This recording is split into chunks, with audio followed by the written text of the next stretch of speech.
jamii.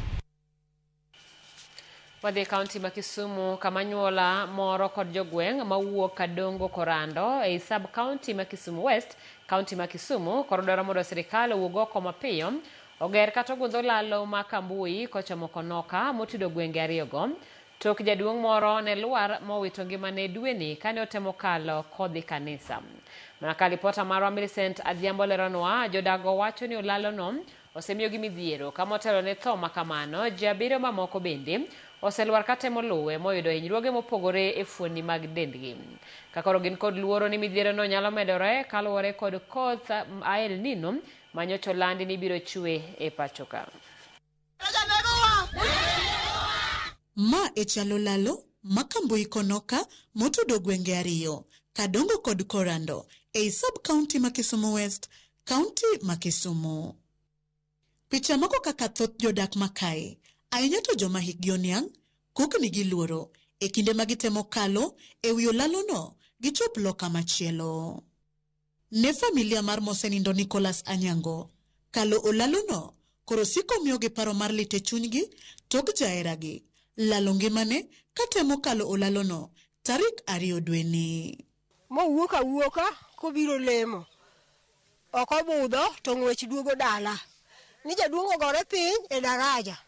Akwa sirikal ka giyie to ging'inwa darachwani. Jowetena an gi lit e chunya mang'eny kuom jaduong' na no kechane manyocha wan kode ka koro jaduong' dhi e pole yo moro mafuwo. Konywa uru sirikal.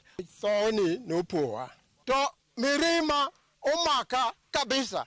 Daraja ni osakawa kum ndalo mang'eny kiwachi awacha ka okolos to butingo maiti wiwa obiro tingo maiti ke chuno ni nyaka watere dala. Jodak yango ni masira mar thono kende okema olalono osemiyogi to nitie jogo moselwar bende katemo kalo olalono kendo yudo hinyruoge kaka mag wil kod tur e dendgi kamoting'o nyithindo koda ka jomadongo.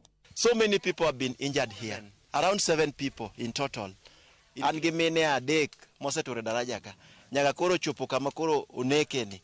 Osehinyo mang'eny, osehinyo ka jakwara kae mogore piny ma bade ong'ikore ma moro chalo ogore piny ka nyathi e goke.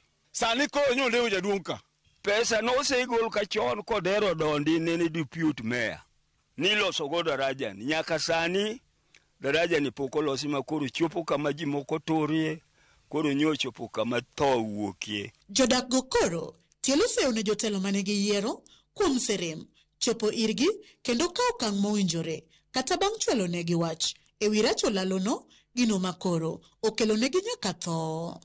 Ne wasetemo chien kacha, MCA is aware, ong'eyo ni daraja ni rach, MP nosekero joge ka, governor nosekero joge ka, makoro nochopo point makoro kwa penjo wach daraja ni tiluongwa ni wadhi madh chai office moko madongo Kisumu ka. To gima lich na pok gibiro be pok ng'ato nyono ka ang'e ni ka wawacho tiwacho na buom pingo MP abuom pingo sendeta abuom pingo MCA. E kinde ma gikwayo sirikal mondo winjruok gi mapiyo ochopo resgi e lwet olalono gikoni gin kod luoro ahinya ni ka kodh El Nino mane olandi obiro gore piny to kata mana 70% mag nyithindgi matiyo gi olalono ka hawo skunde sombgi biro rochore.